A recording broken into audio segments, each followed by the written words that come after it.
Congress senior నేత రాజ్యసభ మాజీ సభ్యుడు ధర్మపురి శ్రీనివాస్ కన్నుమూశారు. హైదరాబాద్లోని తన నివాసంలో తెల్లవారుజామున 3 గంటలకు ఆయన తుది శ్వాస విడిచారు. గత కొంతకాలంగా అనారోగ్యంతో బాధపడుతున్న ఆయన గుండెపోటుతో చనిపోయినట్లు కుటుంబ సభ్యులు తెలిపారు.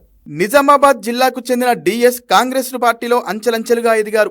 ఉమ్మడి ఏపీలో 2004, 2009లో పార్టీ అధికారంలో ఉన్నప్పుడు డిఎస్ మంత్రిగా సేవలందించారు. పిసిసి అధ్యక్షుడిగాను ఆయన పనిచేశారు.